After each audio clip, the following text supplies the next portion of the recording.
Hey everyone, what's going on? It's Jacob coming at you with core strategy number 3 on how I was able to win the dream car.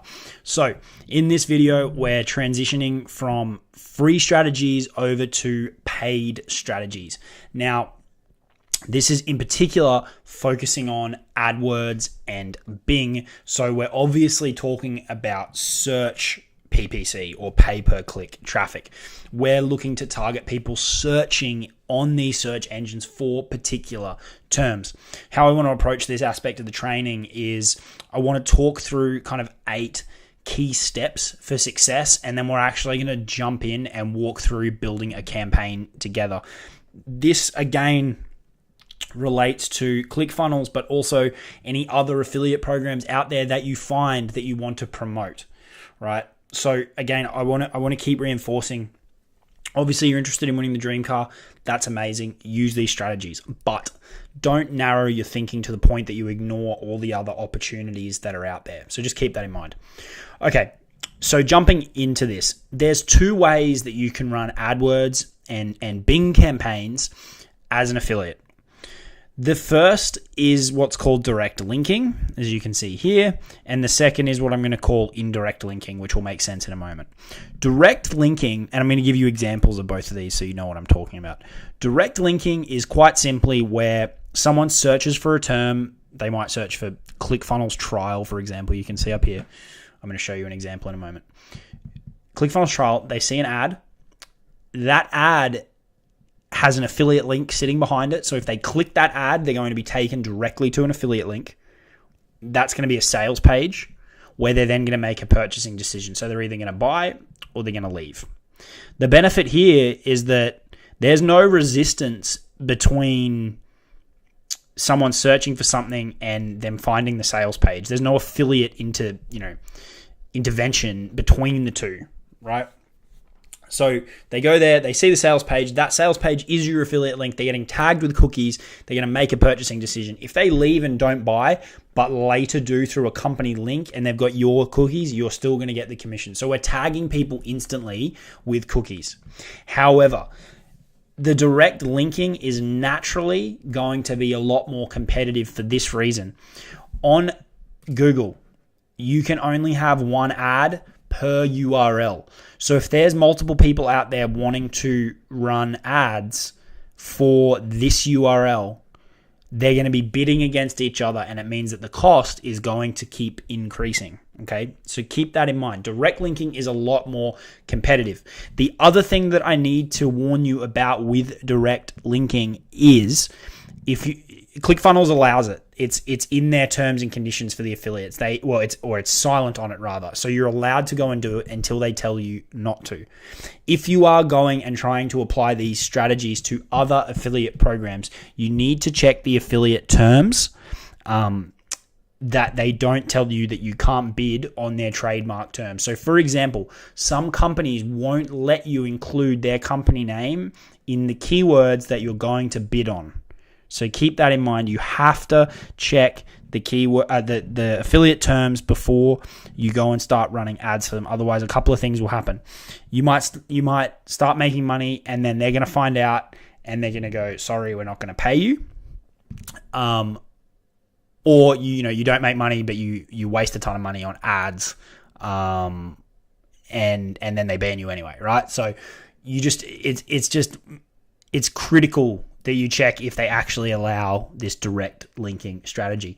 Let me tell you that if you go out there and spend the time researching it and you find it, you can find some absolute unicorns where there'll be no competition, the company's not running AdWords, and you can just absolutely clean up because you jump straight to the top.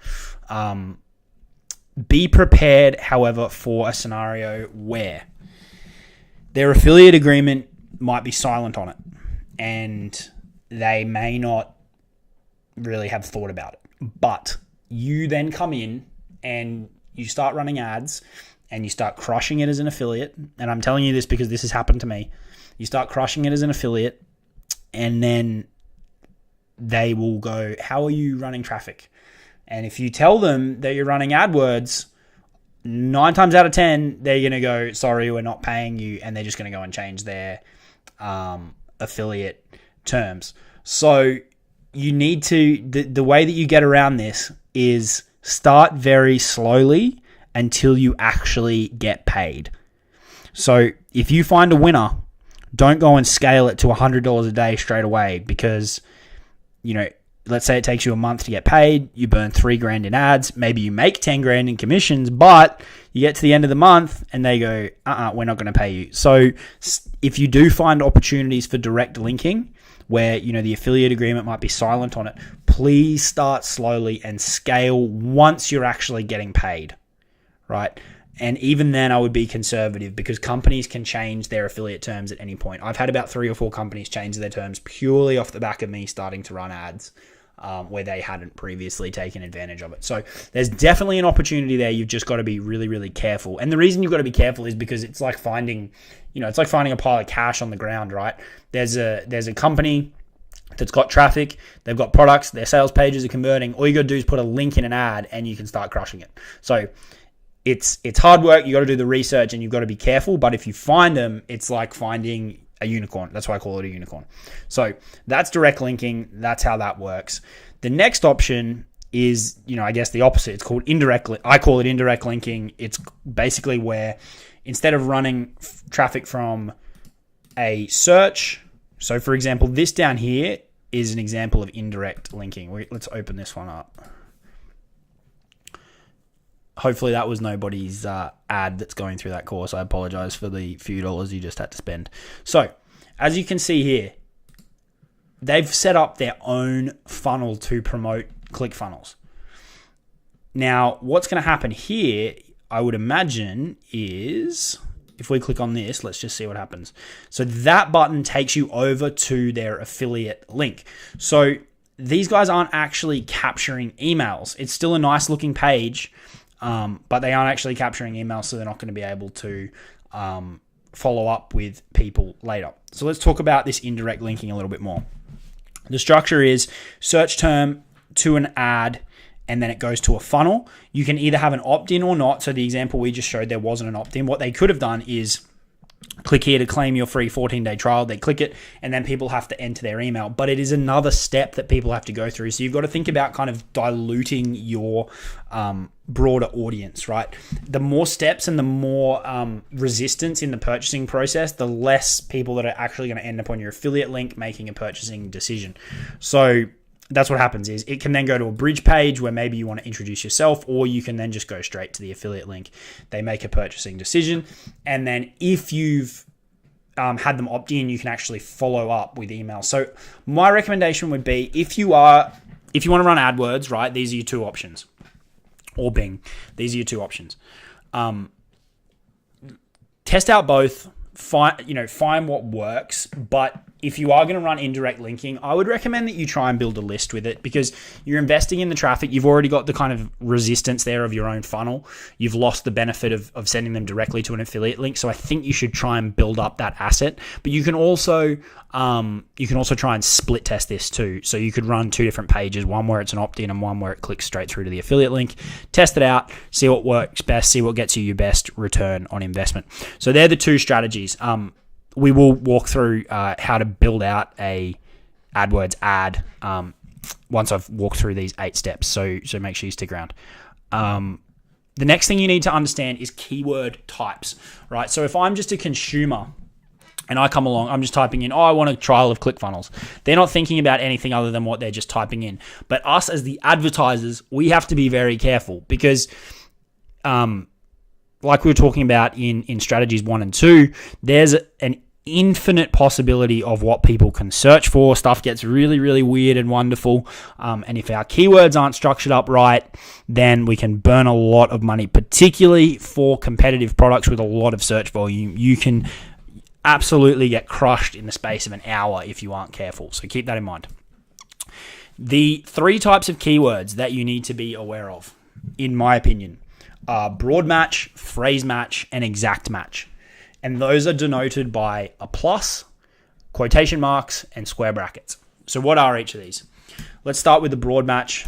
A broad match is if we wanted to run an ad that would appear whenever someone searches for any string of words that includes the word, let's say we're looking at ClickFunnels trial, right? That's one we were just looking at. If we want to show up when someone searches for how do I get a ClickFunnels trial, right? But we also want to show up for, any other string of words that also includes these two words independently. So for example, let's just say, let's say someone searched, where do I get a trial of ClickFunnels? Because the words ClickFunnels and trial both appear in both of these search queries, if we're using broad match, it's going to show up. It doesn't matter what order they're in. It doesn't matter that in one case ClickFunnels is first and in one case trial is first. Because in this search string, both of the words are in there at some point, our ad is going to show up. And the way we tell Google that is we go plus ClickFunnels plus trial when we're entering our keywords. And I'll show you that when we go through the ad process. So that's type number one, broad match.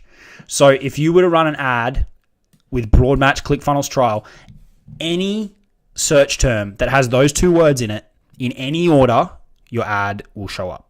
Okay? That's the first one. The next one is phrase match, which is similar to broad match, but with one key difference. If we take the same example and we did phrase match ClickFunnels trial, and the quotation marks is how we tell Google that this is a phrase match. Now it has to show up in that exact order. So the two words have to be there and they have to be in that order. So for example, taking these two strings from before, if we were using a phrase match strategy, our ad would show up for this one because ClickFunnels trial is in there in the exact order, but it wouldn't show up for this second one because trial and ClickFunnels are not in the right order together. Does that make sense? So we would show up here, but we wouldn't show up here because we're telling Google you need these two words together in this exact order. And that's phrase match. Now, the last one that you need to worry about, and the other thing we should talk about after this is negative keywords quickly. The exact match strategy is exactly as you would expect. If we put something in square brackets, so let's stick with the same example, ClickFunnels trial, we put in square brackets, it's only going to show up if someone searches for that exact phrase. If there is any other words in the search phrase, it is not going to show up. So if we were running an exact match, our ad would not show up for either of these search terms. Someone would literally have to come along and type into Google ClickFunnels trial like we did here. So this person may be running and this person may be running exact match. So we can test this out. So let's see if this one shows up. So Humera Bransfield. So if we type in 30 day on the end, so she's not showing that, he or she isn't showing up anymore. So they must be, my initial kind of assessment of that would be that they're running an exact match on ClickFunnels trial. So that's kind of, that's the difference between the three. That's a little bit of learning there, but once you understand that, that's really the most important part. So if you need to go back, re-listen to that, but really understand those three types, and then you'll be good to go. And then the last one that I want you to understand is negative keywords. Negative keywords are if we want to not show up when someone searches a particular word, we can do that as well. So let's say, for example, we were running an ad for ClickFunnels trial that was broad matched. What we would want to put in our negative keywords, right? Actually, let's use a different example. Let's say we were running broad match for ClickFunnels, just the word ClickFunnels, right? This is very broad, so there's a lot of different things people can search for. And we want to be focusing on like buyer intent. We want to be focusing on things where people are likely to make a purchasing decision immediately. So if someone's searching for ClickFunnels, or any string of words, including just ClickFunnels. That could be anything. So, for example, if we run a campaign that says ClickFunnels broad match, we could show up if someone types in ClickFunnels login, which we wouldn't want to do because they've already got an account, so they're not going to buy, or ClickFunnels refund. They've already got an account and they want a refund. We don't want to show up for that. Or ClickFunnels scam. We don't want to show up for that. They obviously aren't happy with it. So we need to add negative keywords to make sure we don't show up when people are searching these kind of phrases. So if we were running a broad match for ClickFunnels, we would add negative keywords like scam, refund, login, those kind of things. And generally what I'll do here is I'll put a plus in front of it, which means that if scam shows up anywhere in the search phrase, I'm not going to show up. If refund shows up, I'm not going to show up. If login shows up in anywhere in the search phrase, I'm not going to show up. So same strategy as kind of the positive keywords, but it's the inverse. So we're basically backing out search terms that we don't want to show up for. Again, there's a little bit of learning there. So if you need to kind of rewatch that section, go back and do that whenever you need to. The next thing I want to talk about is structuring your campaigns. This will make a lot more sense when we kind of go through and build it out. But you've got 3 levels. You've got your campaign level, which is kind of your overarching, this is our ad campaign that we're running. Then under that, you can have different ad groups. And then within your ad groups, you can have specific ads. So the way I like to do it is I'll build a campaign for a specific product. And then within the campaign, I'll set up different ad groups for particular keywords or particular keyword types. So for example, if I was running a bunch of different ads for ClickFunnels, I would have an ad campaign for ClickFunnels, but then I would have different ad groups for the different keywords. So for example, this would be for ClickFunnels, right? That would be my campaign.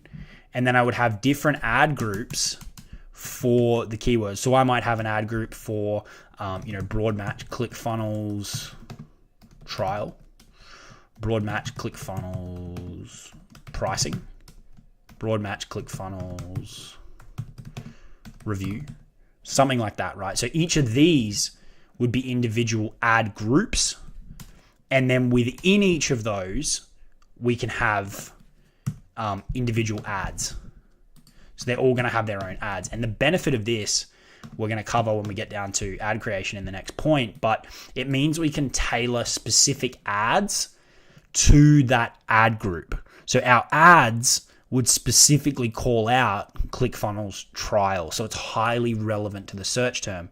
If we were to group these together, then you've got people that are searching for a trial, people want to know the price, people want to review, and your ad's got to try and cater to all of those. And what that's going to do is really, really hurt what's called your quality score. The quality score is all about the relevance between what's being searched for, what's appearing in your ad, and what's appearing on the page that the user ultimately ends up at. So that's why breaking out these ad groups by keyword is really, really important, because then we can target the ad to the specific keyword, which is going to improve our quality score. Again, there's a little bit of information there that you really need to understand. So rewatch that if you need to, but again, it'll make more sense when we step through and build out these campaigns. The next thing I want to talk about is ad creation and just some tips for doing that. Make sure that you're including your keyword in the title of your ad. So the title is like this part here. You obviously want your keyword to appear in there. You want your keyword to appear in the description, and you want your keyword to appear in the URL. So they're obviously targeting 30-day trial here, so that's why they've got that in there. You could try also testing, having ClickFunnels in the display URL as well. Probably doesn't make a massive difference, but good to have, they've got 30-day, 30-day, 30-day. So that, it's really congruent from search term to headline. The ad ties back to the search term. So the quality score would probably be pretty high there. The other thing that I think you should test and look at is testing the pricing in the actual ad headline. And what I mean by that is the price of the product that you are selling. So, for example, what I found is that for higher products, right, especially if your cost per click is going up, if you're starting to pay, $4, $5, $6 per click, you want to eliminate people that aren't going to buy something. And that's really important when you're dealing with more expensive products. So for example, like if you're running an ad for Funnel Builder Secrets, which is like the kind of top tier package for ClickFunnels. So you see they've got the price. Now what that's going to do, like, even if the person doesn't realize it, maybe they're searching for Funnel Builder Secrets. So they're going, oh, what's this? They get here and they go, oh, it's $2,000. I can't afford that. So they're less likely to actually click on the ad. So what you're doing is eliminating a bunch of people really, really quickly and really simply that can't afford it. And so they're not going to click on it, which means you're not going to waste your ad spend, which means that, in theory, all else being equal, your ROI should go up. So that's one thing to test and consider in your ad creation. What is next? Oh, if the offer that you're promoting is free, make sure that you put it in there as many times as you can. Obviously keeping it relevant, but free, it's the most powerful 4-letter word in marketing. People love it. Make sure that it's at the front of your title, it's in your description, it's in your display URL. Just, put it as many places as you can without it looking, spammy, because it really, really attracts people's attention. And this game is all about kind of real estate on Google. The other thing I should add is use as many characters as possible. So there's a few places you can obviously type. You can put it in the title. You've got 3 spots you can type in the title, and then you've got 2 boxes you can type in the description. Use as many characters as you can. This is all about real estate. This is a pretty good ad because it's taking up quite a bit. I think you can have up to 4 extensions. These are called extensions. We're going to talk about in a moment. So it would be good if they could, take up a bit more space with some more extensions. But this is all about real estate on, the Google page for what people are searching for. So put as much text in as you can. That brings us to extensions, which I was just talking about. These here are called site link extensions. You can put URLs in for relevant web pages. So let's have a look at a different one here. So this is going to the Expert Secrets page. This might be going to a different affiliate link to get a free copy. And then this is going to the One Funnel Away challenge, which is a different product. But it's all still relevant. Funnel scripts, free headline generator. This goes straight to the order form. Funnel Builder Secrets, they're not running any extensions. And then ClickFunnels, this is a pricing page, login. There's some kind of demo, and then a 6-month discount plan. So this is a really good example of taking up a lot of real estate using site link extensions. So make sure you include those.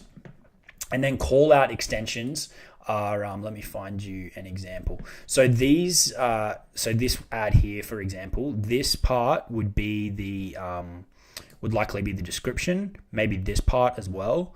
And then these parts that are separated by short bullet points, unless that's how they've written their description, they're usually going to be what's called call out extensions, where you just list a bunch of features and benefits of the product. And it just, again, takes up more space, more real estate. So these here, for example, free training, 30-day guarantee, ready-made templates, all that kind of stuff. This is kind of a similar one where you can add services that they offer. It's all about just using the extensions to take up as much space as possible in Google, because you're ultimately competing for real estate. The next thing is with your budgets and bidding. I would always recommend that you start everything low, start your budgets low, start your keyword bidding low, particularly with broad matches. What you're going to do is, if you're doing broad matching, you basically need to learn what people are actually searching for. So you need to be watching it every day and adding to your negative keywords. So it's really important that you keep the budgets tight. And it also comes back to what I was talking about before, if you're going out and kind of getting adventurous with your direct linking, keep everything low and tight until you're actually getting paid out. And then, as you get more comfortable, you can look at expanding your bidding, get more impressions. Maybe you're trying to knock someone out of a competitive URL spot in the ads. You can start to increase it, but do it slowly. Monitor the performance, track your ROI, which we're going to talk about in a second.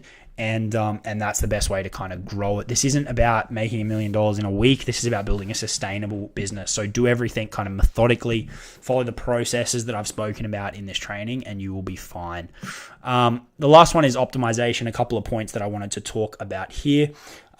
Make sure that you split test pages. So like before I spoke about up here with your direct linking, you could split test using an opt-in and not using an opt-in. See how that goes. You can split test headlines, colors, videos, images, all that kind of stuff. And then the last thing is make sure you're tracking your ad spend. For example, you don't need to make money on every ad. For example, if you could break even selling a book, like if it costs you $20 to sell a book, but on average you make $20 of commissions because of the upsell, I would keep running that ad. Now, you might say, yeah, but I'm not making any money, but you're also acquiring customers who are tagged with your cookies. And Russell does a really good job at upselling people. He's got a huge value ladder. And if you can break even acquiring a customer, getting them into his environment and his ecosystem, chances are they're probably going to get ClickFunnels at some point. So I would be continuing to run an ad, even if it's breaking even, maybe even slightly losing money. I'm still probably comfortable with it because you're going to make it up in the long run. But that's stuff you guys all need to test and tweak, but make sure you're tracking that. And that's another reason why we kind of structure up our campaigns the way that I said we should. They're the 8 tips that I had. Hopefully that gives you like a really good 101 in AdWords and Bing. Let's jump in and actually walk through how I build my campaigns. I take a very basic approach. I don't really overcomplicate things too much. If you're looking for a full-blown AdWords course, this isn't it. This is a simple strategy for people that are wanting to get started with AdWords. So I don't use any of these functions. I go create a campaign without a goal. We're talking about search campaigns. So you've got display, Google Shopping, Google Video for like YouTube, apps, and then I don't even know what that is. But we're focusing just on search traffic, which is people searching in Google. Don't worry about this stuff, just hit continue. Then campaign name. So like I said, we're going to create a particular campaign for a particular product. So I might call this ClickFunnels because that's the product that we're trying to promote, right? Google has search networks and display networks. So we want to uncheck display network. We only want to include search, and we're happy to show up in their search engine partners because that's just more of the traffic. Here you can test out different countries. You can go all countries, and then you can exclude countries down the track. Once your campaign's set up, you can look at where your traffic's coming from.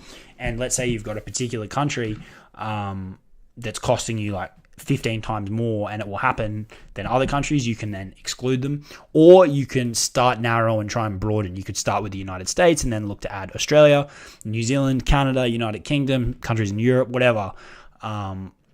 This is all different things you can test. You can start with just tier 1, which, from a traffic perspective is considered to be Australia, United States, United Kingdom, Canada, and New Zealand.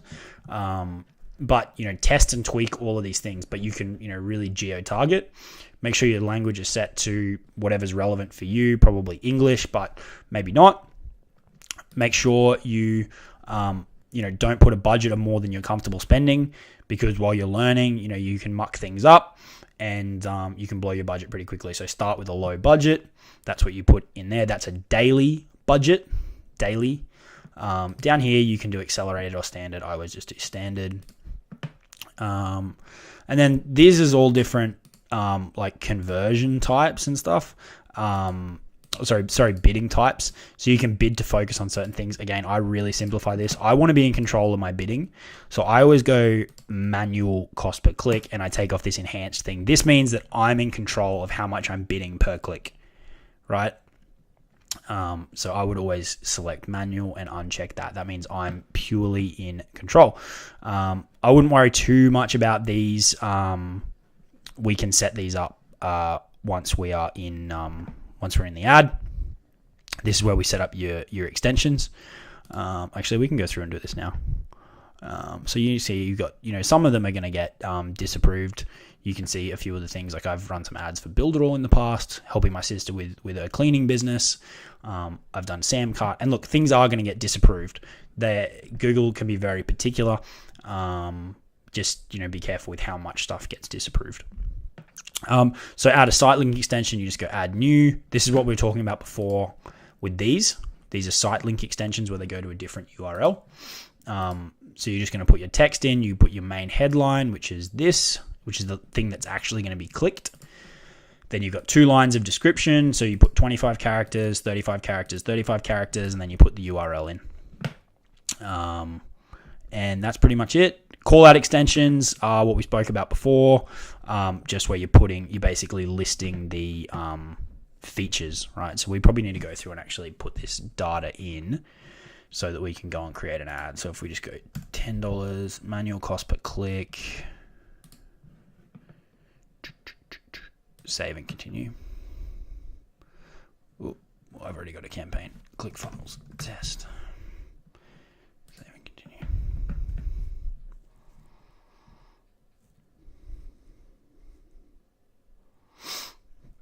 So this is where we set up our ad groups. So again, remember I said before, your ad group is for your specific keyword. So for me, if I wanted to run it for ClickFunnels trial and I was going to use broad matching, I would name it ClickFunnels -trial -broad, or, so that way it's broad matched, right? And that's the keyword. Start with maybe $1 or $5 or whatever you're comfortable spending for that keyword. As I said, start really, really in tight, and then you can look to expand it. And then remembering our lesson from before, if we're doing broad match, we need to use plus in front of our keywords. So I would type in plus ClickFunnels plus trial, and that is telling Google that we want to appear when anyone searches for something containing ClickFunnels and containing trial. Okay, these stats are absolutely useless, so don't pay too much attention to them. Just run the ad and kind of see what happens. And then this is the last step where we actually create the ad. So this is where you would put in your URL, either your direct URL or your own funnel. And then we just put in a headline. You got 3 spots for your headline. So, you got, you can see here, headline 1, headline 2, and then your description. And so just remembering the kind of best practices we spoke about before. Make sure your keyword is in your headline, your description, and then if you can include it in the URL, do that as well. And then you hit done. And if it gets approved, your ad will start running. And then you just need to keep an eye on, how much you're spending per click. Is it converting? Are you making a positive return? Are you breaking even? Is it achieving what you want to achieve with that ad in particular? And that's really it. When you log into your AdWords account, there's a million things you can do. I wanted to walk you through that process because that is literally how I set up all of my ads. It's super simple. I basically turn off all the fancy functions, just do search. I don't let Google optimize anything. I choose manual, so I know what I'm bidding. I know what I'm going to spend. And then I manually kind of tweak things based on what I see. If it's a competitive keyword, and I'm competing with other people for the same URL spot, I'll have to start bumping up my bid, but I'll do it $1 at a time. I'm not going to go from a $1 bid to a $50 bid, and I'll start to see if the impressions trickle in, and that's how you kind of tweak. But we kind of went over all of that when talking through this stuff. So you may need to watch this video a few times, but that is really kind of the 101 of running AdWords as an affiliate. Now, I said also Bing. Literally all you need to do is log into your Bing account. There's a button called import from AdWords. You'll log into your Google account using like 3 clicks, and then you pick your campaigns and it will bring them straight over. They'll get approved pretty quickly in Bing, and you'll be off to the races with Bing as well. So you'll have to just keep an eye on both of them. But that is really it. You can use these for ClickFunnels. You can use these for any other affiliate program that you find. Keep in mind with what I mentioned up here in terms of the 2 strategies, direct linking, indirect linking. Get creative with it. There's a ton of money to be made with AdWords and affiliate marketing. So go jump into it, and I will see you in the next video. Cheers.